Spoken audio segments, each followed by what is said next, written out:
Swayam Prabha. Digital India. Educated India.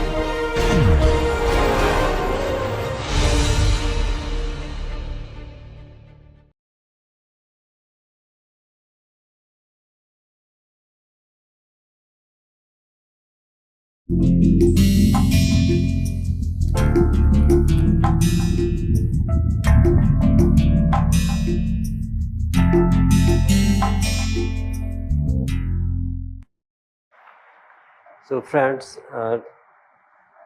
as far as substantive issues are concerned, this will be our last topic for the course, and we are going to discuss the issue of population. Obviously, it's related to the earlier issue of natural and social selection. In discussing about population, I would like to include 4 topics. One, I will say something about Malthusian theory of population. Then I will talk about world population growth, so you have an idea of how has the population of the world increased during last nearly 200 years. And what are the recent trends? And then I will come to the issue of population of India. What has happened to population of India in the recent past? And then to explain world population growth and changes in population of India, I will talk about demographic transition theory. So I will state what demographic transition theory is and what have been the major differences in demographic transition between developed countries and developing countries. And this will be the last substantive issue in introductory sociology. After this, I will only recapitulate sociological theory and maybe add something to that. And then I want to spend one hour on research methods. And then we will have open discussion. Now friends, the issue of population has appeared here and there in historical, philosophical, religious, and other forms of literature.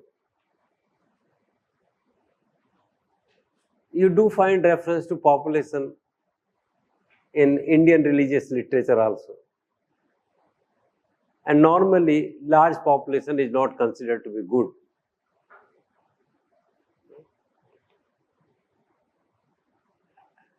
Good characteristics, bravery, honesty, divinity, humanity, they are compassion, love, they are mostly associated with small populations and small groups. In Mahabharata, our heroes, which are the symbols of virtues, were only limited in number, 5. While the army of the villains or Kauravas was in lakhs. And there are references in religious literature that when the earth cannot bear the burden of excessive population. Excessive population is associated with the age of Kali, age of sins. Then the earth goes to God, Vishnu or some god, and expresses her problems. Large population is associated with problems. In Western religious philosophical traditions also, There are references, but there is no serious discussion of population as such, neither in economics nor in political science. Even sociologists, sociology we say came into being quite late, about 200 years ago. So sociologists should have been more aware of population trends, but even there is not much discussion of population as compared to philosophers, historians, anthropologists, and psychologists of earlier times. There is more discussion of population in sociology. Emile Durkheim was aware of population trends. Karl Marx has also written on population. Though the purpose of writing on population for Karl Marx was basically to attack the Malthusian theory of population. Sorokin, one day I mentioned Sorokin's name, P. Sorokin, who propounded his cyclical theory of social change. Sensate, ideational are two extreme phases of social change, and in between, or the optimum, or the middle of the road, or the best phase is idealistic. Among major sociologists, Sorokin has reviewed literature on population maximally and looked at relationship between size of population and causes of population growth, birth rate, death rate. He has also related population size to conflicts, economic development, crime, religion, many other things. But for a serious discussion of population, we always remember T.R. Malthus. T.R. Malthus was a professor of political economy, and he was also a religious priest, clergyman, a professor of political economics and a clergyman, a priest. In 1798, he wrote a book whose title was An Essay on the Principle of Population.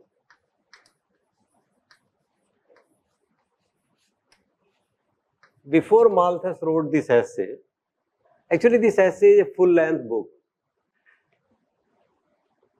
The title is An Essay on the Principle of Population, but it's a book. It's not a small essay.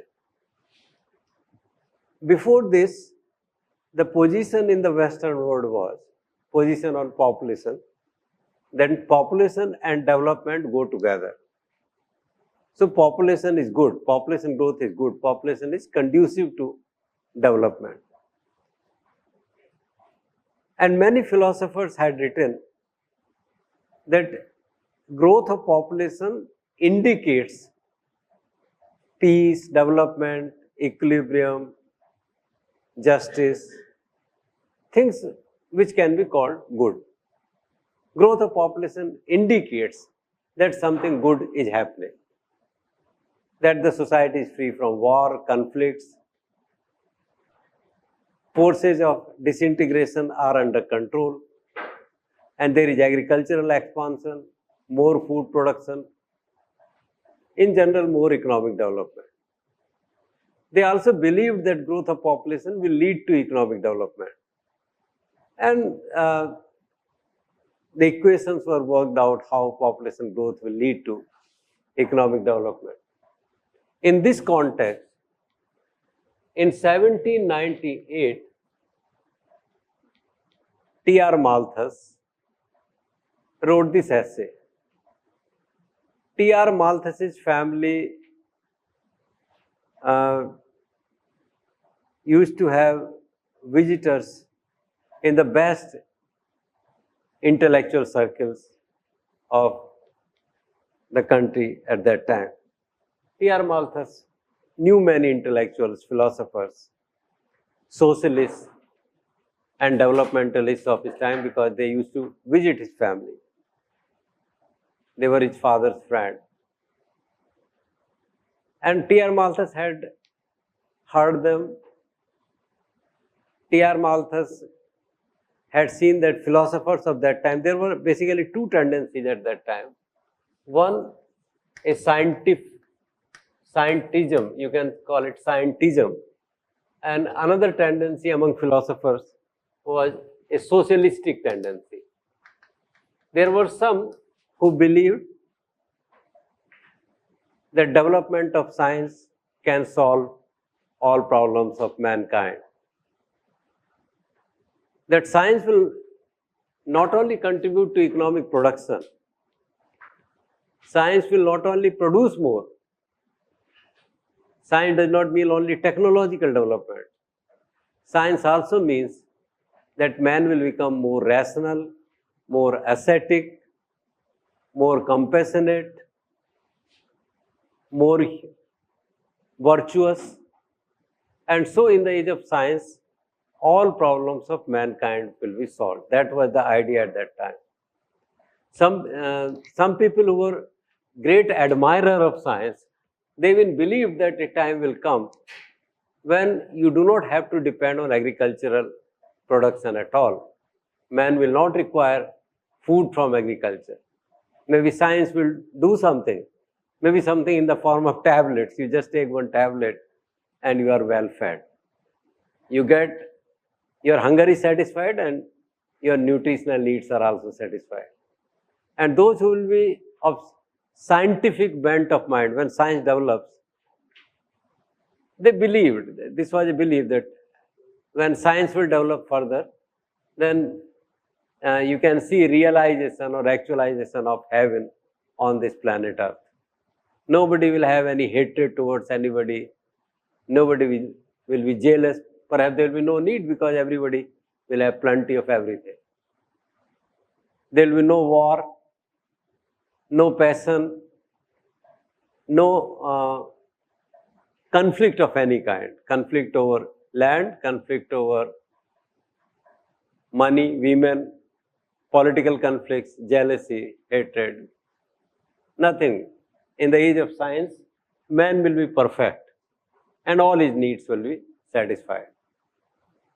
I can quote some names and some books which contain these ideas.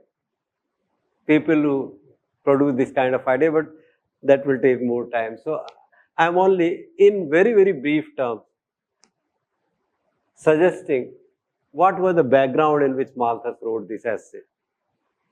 There were others who were socialists, who thought that all problems of mankind, and problems, same problem, poverty, unemployment, inequality, conflicts, disintegration, alienation, dissatisfaction. These problems are because the resources of society or the wealth of society is unequally distributed among different sections and people. Tomorrow, by having a more socialistic orientation, by having more equality of wealth, of resources, you can create a situation in which all the existing problems of society will end. So for them, as for scientists, scientism, growth of science and scientific temper, today's language we call it scientific temper. Growth of science and scientific temper will be solution to all conceivable problems of mankind. And the socialists thought that a socialistic pattern of society, when the wealth of society is more equally distributed, then this will be a panacea for all problems of mankind. Some kind of Ram Raj. In this background, Malthus presented a very pessimistic philosophy. And what he said that food is necessary for human survival. Unlike other scientists and others, he said food is necessary.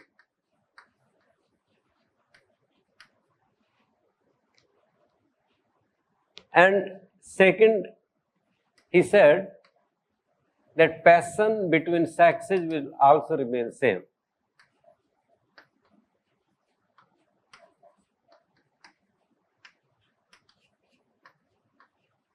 As scientists thought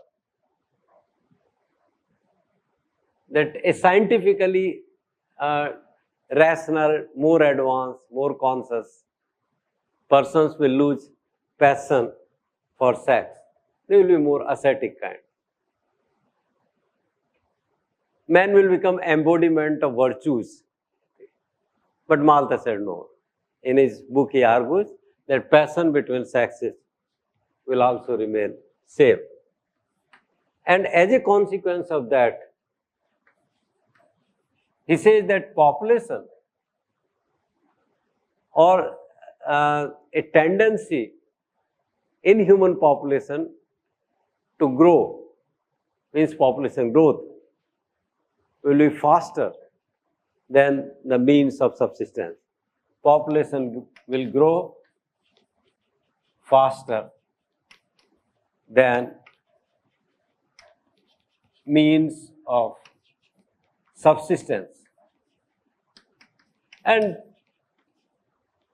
if population grows faster than means of subsistence or food for a long period of time,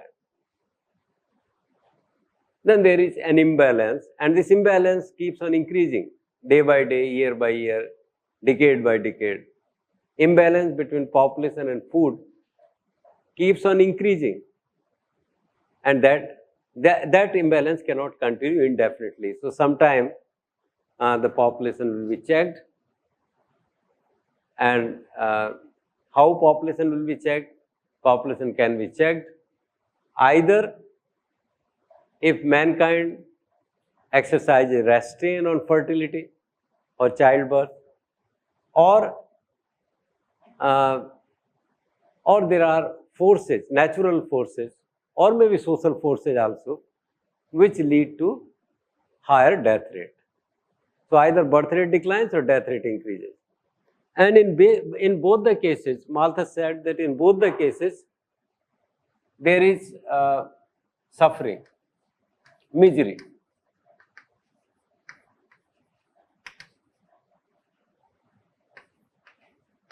In both the cases, there is suffering or misery. T.R. Malthus is called the doomsday philosopher because he does not see any progress, or he does not believe that well-being or happiness of mankind will continue to increase. And why there will be suffering, why there will be misery? Because of conflict between availability of means of production, means of subsistence, food. For him, food is the most important thing in production. It's called means of subsistence. You have to depend on food. Unlike other philosophers, science philosophers who believe that food may not be required, Malthus said that no, man's dependence on food will continue, and agricultural production will determine the level of happiness or unhappiness of mankind. And passion between sexes will remain. He said that whatever is bad in society, he was a Catholic Christian priest, so naturally he also believed that sex is a sin. For him, sex would be a sin. Believing in traditional mythological Christian ideas, sex is a sin, but this still will remain. Because according to Malthus, if many bad things in society, conflicts, wars, jealousy, or many other sinful activities, vices, are because of sex, then this is also true that all the good things, compassion, love, good things of society, aesthetics, good things of society are also because of sex, and sex will continue. In some sociology books, 4 principles of Malthus are written. What I've said, this is on the basis of original writings of Malthus. His essay on principle of population is there in our library. You can read from there. But in sociology books, I have seen that Malthus's principles of population are summarized in the form of 4 principles. So let me write those principles. First principle, increase. These are 4 principles of Malthus. First principle is that increase in population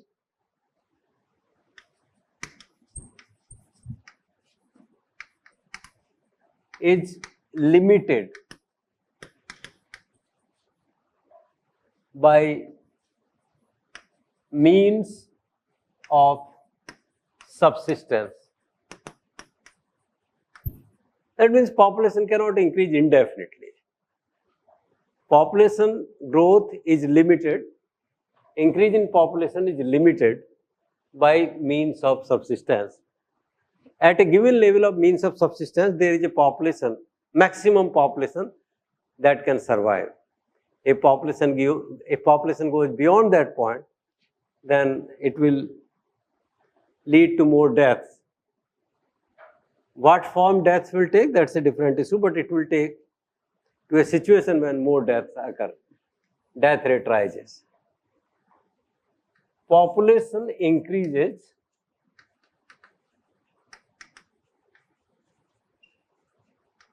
when means of production increase.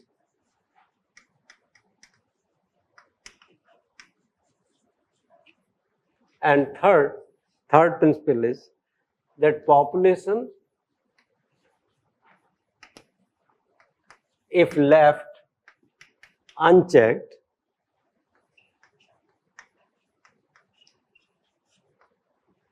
could double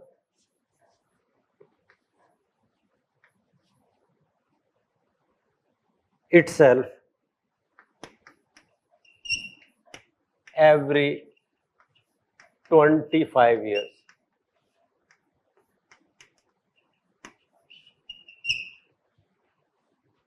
Population, if left unchecked, could double itself every 25 years.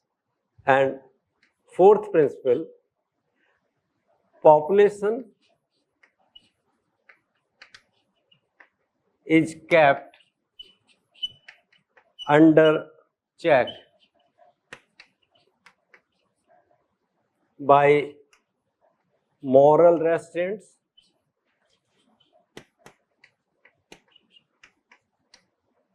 famine, pestilence, and war. I thought that I should also write the principles of population by Malthus as they are given in the books, so that if a question is asked that what are Malthus's principles of population, you have to write these 4 things at least, plus explanation of them. First, that increase in population. Now I will explain these points. Increase in population is limited by means of subsistence. Some means of subsistence means food. Population increases when means of production increase.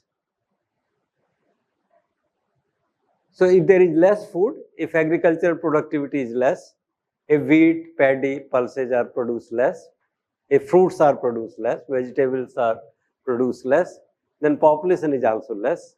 And when there is agricultural revolution, if there is any revolution in food production, then the size of population will also increase, because population is closely connected with food. Third, now he must also tell at what rate population can increase and what are the possibilities of expanding means of subsistence. So Malthus says that if left unchecked, population grows in geometric fashion, geometric progression. In 25 years time, population becomes 1, 2, 4, 8. If in the beginning of some period, population is 1, then after 25 years it becomes 2, then 4, then 8. It increases in geometric fashion. It doubles every 25 years. Malthus also said, and he did not simply speculate, he said these things based on empirical data available to him from Americas and Europe of that time. Whatever data, the data were not very sophisticated in those days, but whatever data he could find from Europe and America of that time, he said that population, if there are no checks on population, that means population can grow in a geometric progression 1 to 4, 8 every 25 years. Using the formula of doubling time, that rate of growth, if population doubles in time t, then rate of growth is 70 by t. So this gives us a rate of growth of 70 divided by 25 if population doubles in 25 years. This is derived from exponential formula Pt equal to P0 e raised to power RT. And if Pt is 2 times P0, then the relationship between R and T will be like this. Approximate. It should be 0.69, but approximately R equal to 70 by T. So 70 by 25. That means population can grow at a rate 2.8% per year.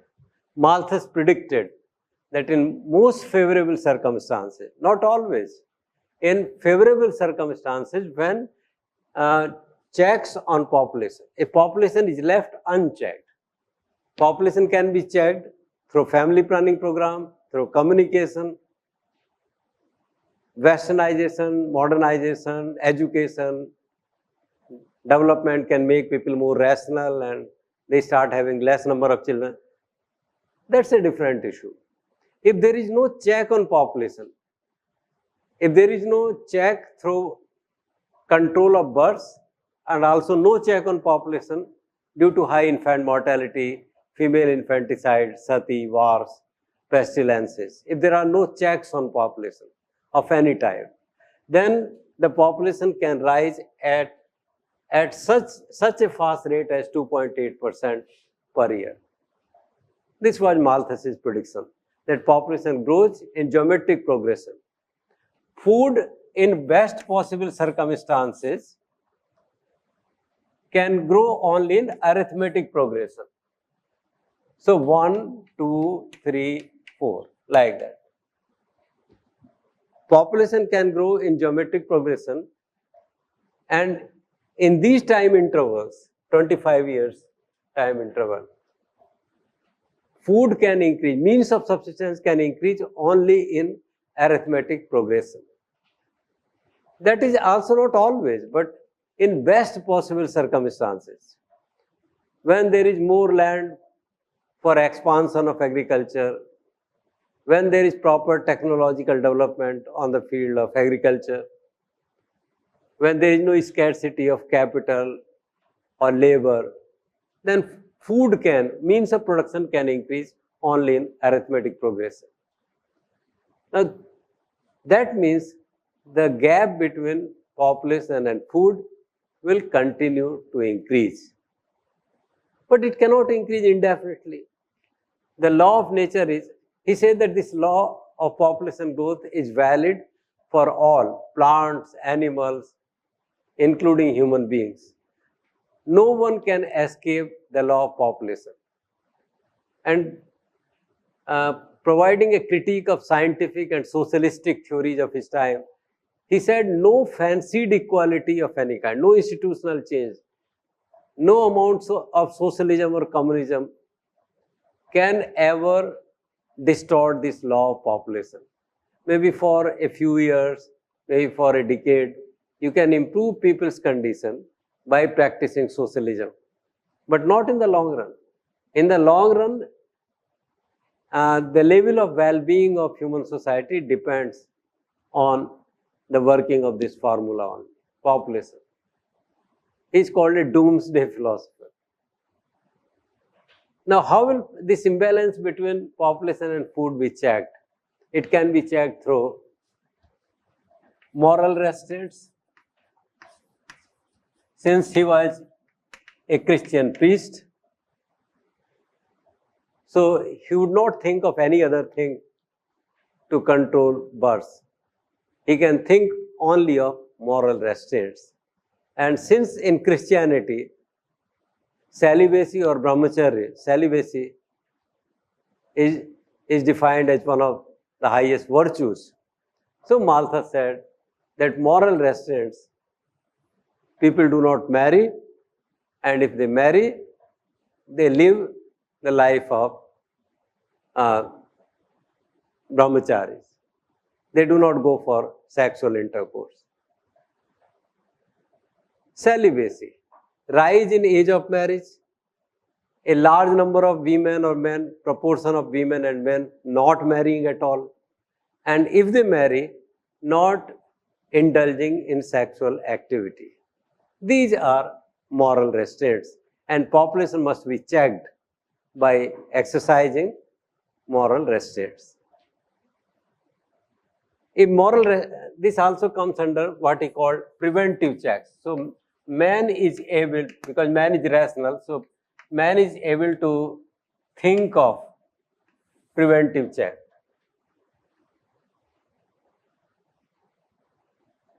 Preventive checks operate through births. Man can control the number of births. Another possibility of controlling births is vice. Vice is also part of preventive checks. You can control births by practicing vice. In vice, he includes family planning. Interestingly, most people in the world later on, during last century, in the second part of the last century, supported family planning programs in less developed countries by using Malthusian theory. But Malthus himself was against family planning program. He was against use of artificial birth control methods. He was against say sterilization and condoms and oral pills or IUCD, because he is a Christian priest and he cannot think of people practicing family planning to restrict family size or number of children. For him, this is the ideal thing. Virtuous, moral, religious, enlightened persons will limit family size. Family size means number of children, by exercising moral restraints. You can see that there is a parallel between Gandhian theory of population and Malthusian theory of population. Gandhiji was also a great advocate of population control in our country, but he was in favor of population control by using brahmacharya, not anything else. And for Gandhiji, very much like Malthus, practice of brahmacharya is not confined only to achieving the goal of a small family size or reducing birth rate of the country, but brahmacharya is important for attaining or for realizing Brahman, truth, for realization of truth. For realization of truth, some kind of nirvana or liberation, or for the highest possibility of growth of mankind, brahmacharya is must. So Malthus was against this, but still he included these things in the category of preventive checks. You can reduce population by using these things: family planning, homosexuality, prostitution. You see, these are the things, in all of them, people are indulging in sexual activity. but that sexual activity is not giving rise to population growth. That is the idea. So, in both the cases, moral restraints and vice, there is restriction on number of births. This is religious, this is irreligious, this is sinful. So, he used the term vice for that. And if man does not practice moral restraints, and man also does not go for vice, many more things are included in vice. But the essence is that these all refer to sexual activities which do not yield in childbirth. Then there will be positive checks. Positive checks operate through death, while preventive checks operate through birth. Positive checks operate through death. So death will rise. How will death rise? That is not important. There may be high infant mortality rate, child mortality rate, maternal mortality rate. There may be droughts, epidemics, child exposure, violence of all types, homicide, suicides, wars. All those things which increase death rate will come under positive checks. This is positive because this is natural, positive in the sense of being natural. Man-made checks operate through reduction of birth rate, and positive checks operate through increase in death rate. Now, this death rate can be increased by social conditions or by natural conditions. In 13th, 14th century in Africa and parts of Europe, and then in 200 years later more in Europe, when bubonic plague broke out, there were large number of deaths. In some of the cities, population up to half or sometimes 3/4 of the population was just eliminated in a few months' time due to bubonic plague. Kala jar, tuberculosis, smallpox. There were so many epidemics at that time.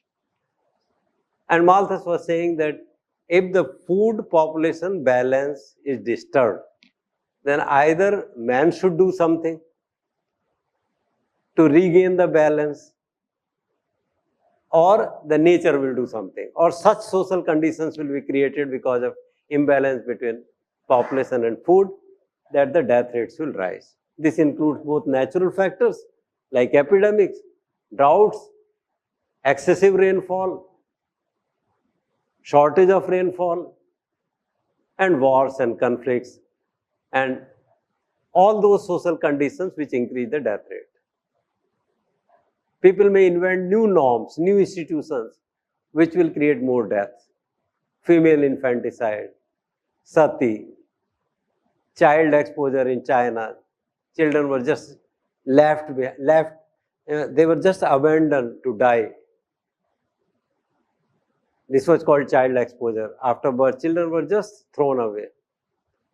Social factor. So whether it is due to natural factors or social factors, population will have high death rate, and so the size of population will decline.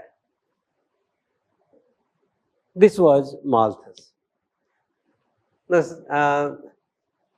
Many things can be said, and since I work in this area of population, so I am tempted to say many things, but I know that within limited time, I must also address the other questions. So let me tell you that, but one thing I am definitely tempted to say, that why Malthus is called a doomsday philosopher is that in everything you see, there is unhappiness. Malthus believed that for happiness of man, a faithful, loving relationship between a man and a woman is important.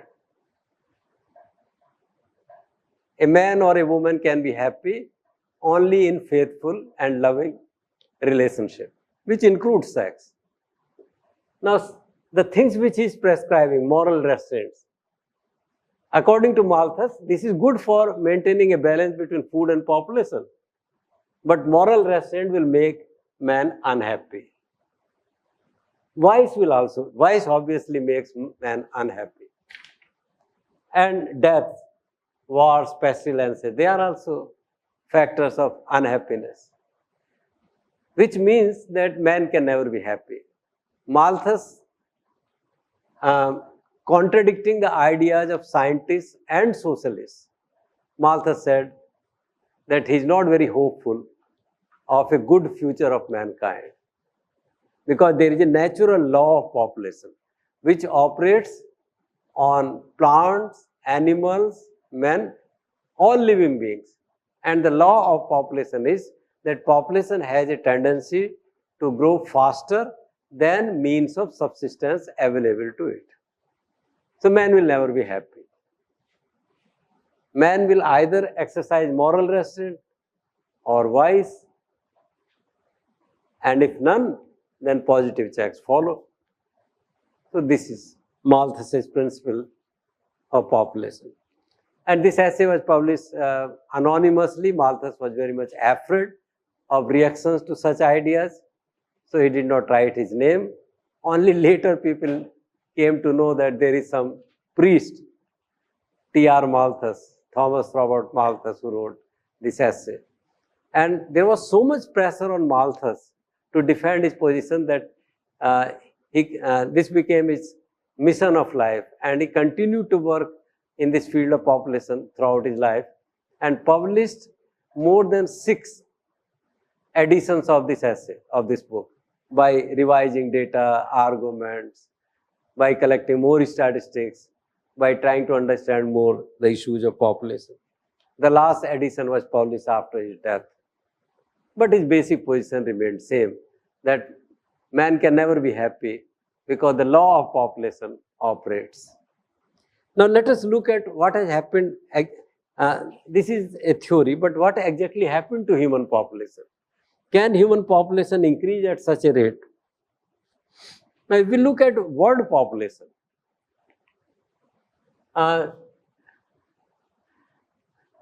I'm only telling you some major landmarks in the growth of population. The first billion landmark in the history of world population was reached in 1820 AD. We do not know when did man first appear on the planet Earth. But assuming that man appeared on Earth some 5 or 6 million years ago in some shape, then you see, and maybe to begin with, there were only 2 persons, one man, one woman. So in such a long period of history, in 50 to 60 lakh years of man's existence on Earth, the rate of growth of population was so low, you can calculate using that Pt equal to P0 e raised power RT, that the rate of growth of population must have been around 0.0001% or something. Very low rate of growth of population. In lakhs of years, the world population achieved first billion mark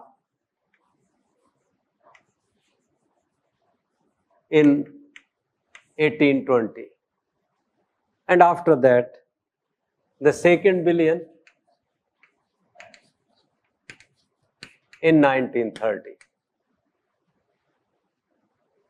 For reaching the first billion point, the world population took 50 lakh, 60 lakh years. Means of subsistence, maybe Malthus was right, that food was less. In ancient, primitive, less developed society, food was less, so population was also less.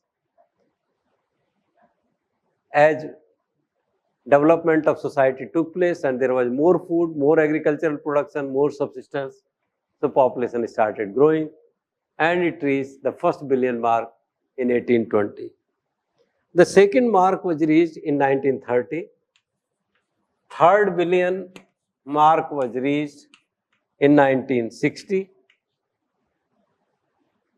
Fourth billion was reached in 1974. Fifth billion was reached in 1987.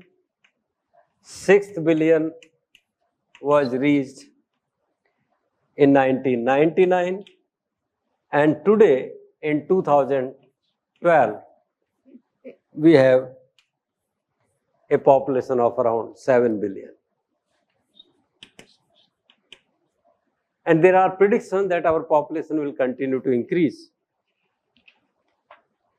There are predictions that the world population will stop somewhere at 9 billion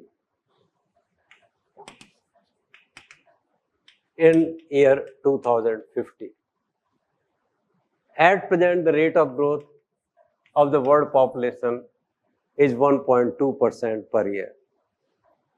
So it's not as high as Malthus thought, 2.8 maximum. Population growing geometrically at 2.8% per year. But still, it's rising quite fast.